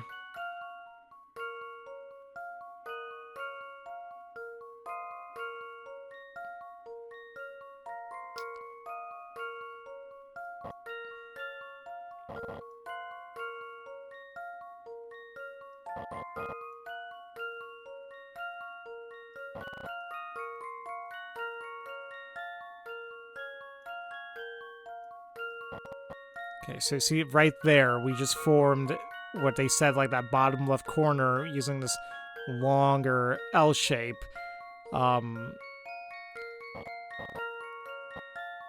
Actually, did I?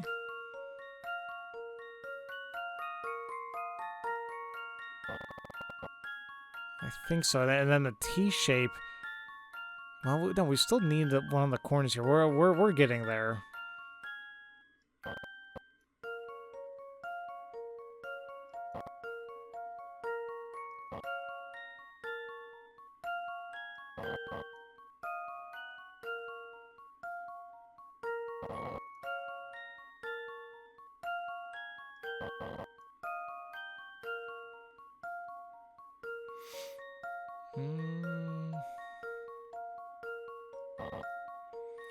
Okay, so, like, this is exactly as they said it was going to be. Like, the starting position was right below it. Now it's literally one step above. So that looks good. And I think with that, we can actually... Yeah, we're actually going to be placing it right here in the middle. You know what? Maybe can I stop maybe looking at the step-by-step? Maybe I can figure it out now?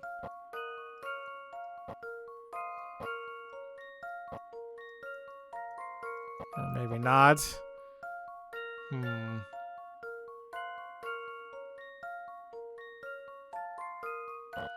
I think I gotta hold off just a little bit more.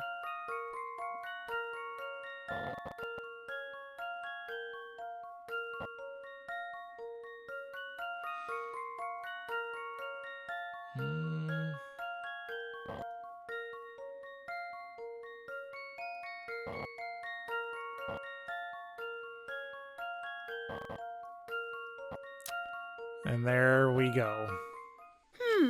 How about this? Okay.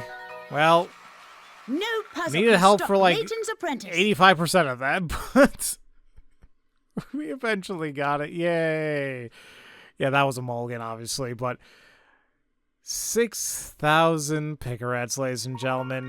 The time machine is ready to go. Yay.